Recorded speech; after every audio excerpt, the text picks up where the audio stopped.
we can see ourselves as our own worst enemy. A lot of the times we can suffer from procrastination or lack of motivation, the low self-esteem, or any other negative emotion or aspect of ourselves that tend to keep us away from accomplishing our goals because we are afraid of what other people may think or say about us when in the process.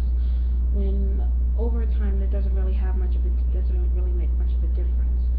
Um, I am speaking from personal experience on a lot of things that a lot of these aspects because I myself endure a lot of them and am in the process of battling those negative um, emotions and negative thoughts so that way I can become more successful. And I know a lot of people are out there that are dealing with the exact same thing and want to become a little bit more successful in accomplishing their goals without having to worry about those qualities getting in the way.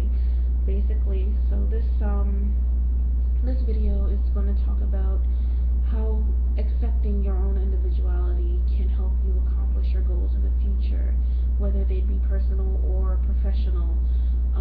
First and foremost, a lot of my goals in life involve art, and there are also some other pretty typical goals such as weight loss or um, even scheduling that I need to get myself back in the process of, well, back in stabilizing.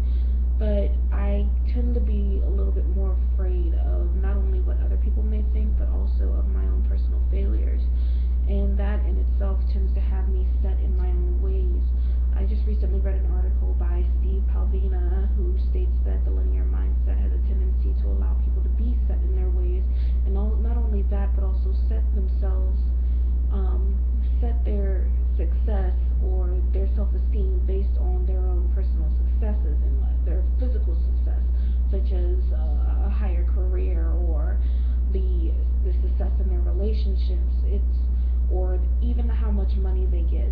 But over time, those very things can, when those very things tend to crumble, those we tend to lose sight of who we are and become and crash even harder than we would without paying much attention to those things.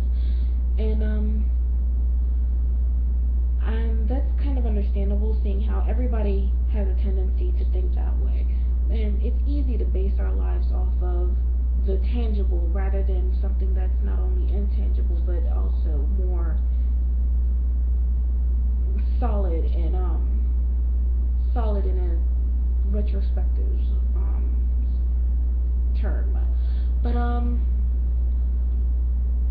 when we look at it, it's not really easy. I mean, it's easier to see our lives going in a straight line, but when you really think of it, our lives are pretty much a zigzag or just some wavy road that we're all working on. And we all have successes, we all have failures, but it's how we really see ourselves in life, who we truly are, and what we really want, rather than basing it off of someone else's opinion or somebody else's thoughts. It's great to take that type of criticism, but at the same time, to not take it completely to heart. It's better to just use it as a means to improve on the things that we lack and how to become greater as an individual. But from there, it's just all about really being who you are and seeing what you want in your life. I mean, everybody's going to have their own opinions and everybody's going to say things, but it doesn't really matter what they really think. All that matters now is just what you want, what you think, and how you feel. But do it in a way that makes you a better person. But thank you all for watching, and